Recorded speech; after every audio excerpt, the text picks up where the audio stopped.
Hello students, this is a tutorial regarding Lewis dot structures for covalent compounds. A Lewis dot structure is a way that we can represent how the bonding is occurring, and this video will go through covalent structures where electrons are shared between elements. In a Lewis dot structure, we show electrons that are shared between element symbols. For example, H dash O means we are sharing electrons between hydrogen and oxygen. A single dash represents what we call a single bond. It is a sharing of two electrons or one pair of electrons. If there are two dashes, it's called a double bond. And that would be a sharing of two pairs, hence the double designation, or a total of 4 electrons. Between two elements, you can share up to 3 pairs. This is a triple bond, which would be a total of 6 electrons. Geometrically, you run out of areas in which to share electrons, or where they can be shared, between two different elements. There's no such thing as a quadruple bond, so it's either a single bond, a double bond, or a triple bond.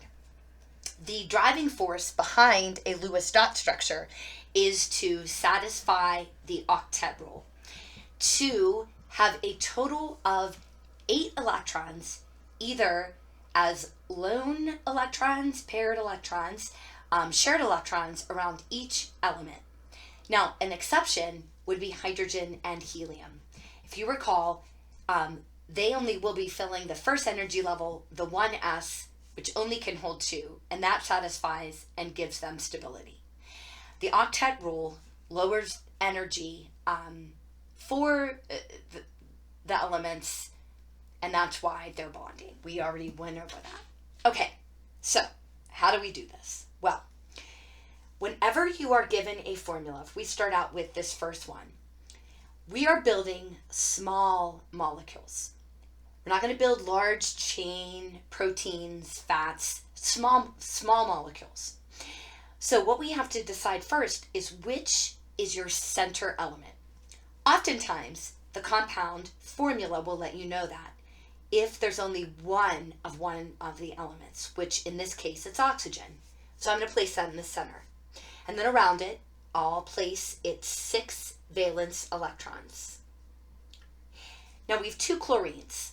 We're going to pretend like there is a box around this center. It's up to you, truly, where you choose to put your chlorines. Just for orderly sake, I'll put one on the left and one on the right, and we know each of these brings in 7. All right, so oxygen is in need of 2 more electrons to satisfy its octet. Chlorine, each chlorine 1 more. So let's do one at a time.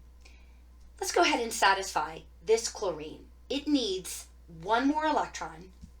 What if oxygen would share momentarily this electron with chlorine? Well, I'm going to draw a dash, which will show a sharing of these electrons. Because if oxygen will share its electron, then chlorine will share it back. So as this is traveling, or really distributed between these two, we would count them as 2 on chlorine and 2 on oxygen.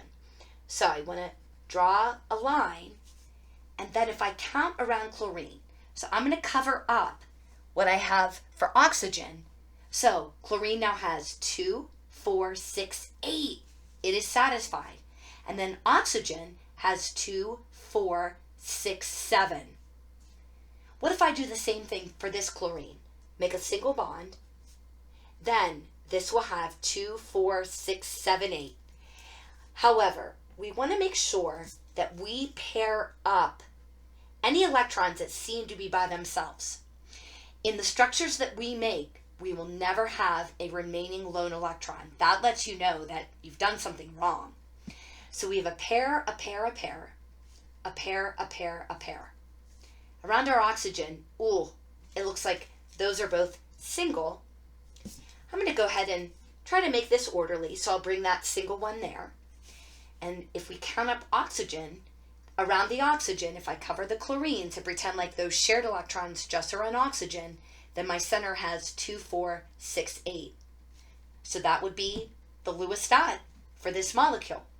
Now, I could have put my chlorine on the top and the right, on the left and the top. So it doesn't matter, especially around single bonds, because this molecule is going to be rotating. But the number of paired electrons and the number of bonds and what kind of bonds has to be the same for both. So either structure, or you could have them on top and bottom, you could have them on the right and bottom, etc. All right. Moving on to this one. All right.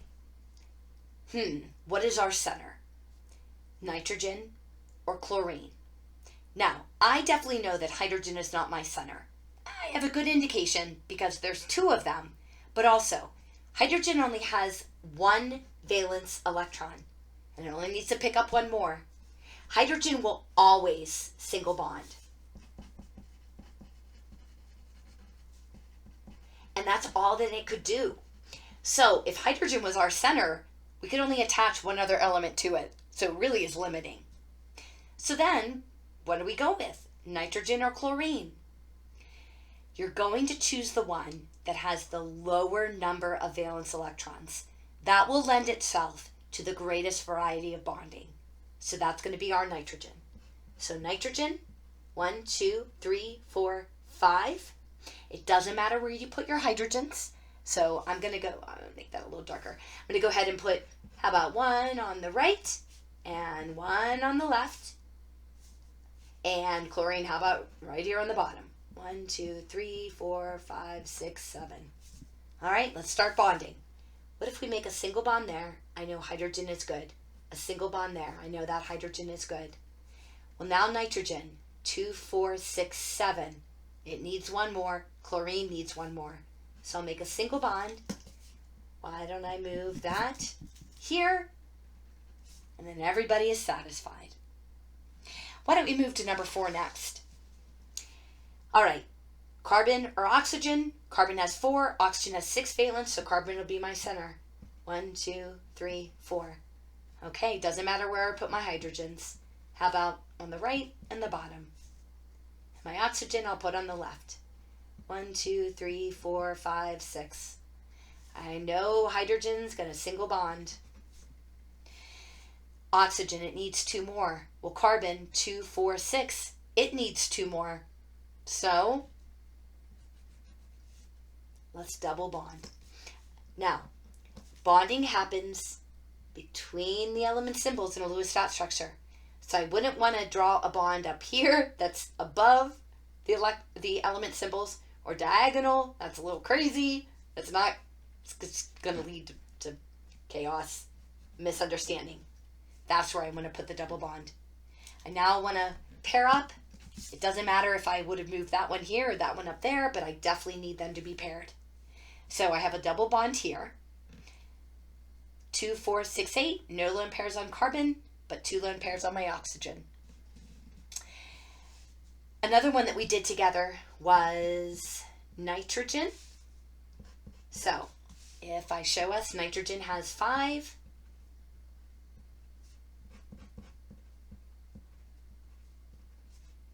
Needs 3 more. That'll give 6. Let's make a double bond. That will give 7. Let's make a triple bond. And there we go. But we'll never have more than a sharing of 3 pairs. We know that. Well, I think that gives a good indication of where we're going. So here's a key for, I know that I didn't show H2S, if you wanted to try that one. And then the bottom 2, there we go. And on the back, let's see, there's SiO2. So if you wanted to pause and try these and then check your structures with mine. Unfortunately, number 10 is a repeat of something on the front, and 11 and 12. But I do want to take a little bit of time to show us carbon monoxide. And then that will have exposed us to neutral covalent compounds. So, carbon monoxide. All right, we know that carbon has 4, oxygen has 6. Okay, so double bond for oxygen. Bring carbons up, oxygens up. There we go. And pair that up. Oxygen is good, 2, 4, 6, 8. But this carbon, 2, 4, 6, it needs 2 more. We learned about a coordinate covalent bond. Most covalent bonds, if we approach Lewis dot structures the way that we have been, by starting with the valence assignment from the periodic table and then moving electrons around to satisfy the octet. Well, what do we do here? Most shared pairs are made from 1 valence electron from each element. But sometimes both electrons can come from 1 element alone. Bonding lowers everyone's energy. So, sharing a pair of what we first assigned to oxygen will lower everyone's energy. So, oxygen now has 8, carbon now has 8. This is called a coordinate covalent bond. And we'll see that come up in a couple other structures.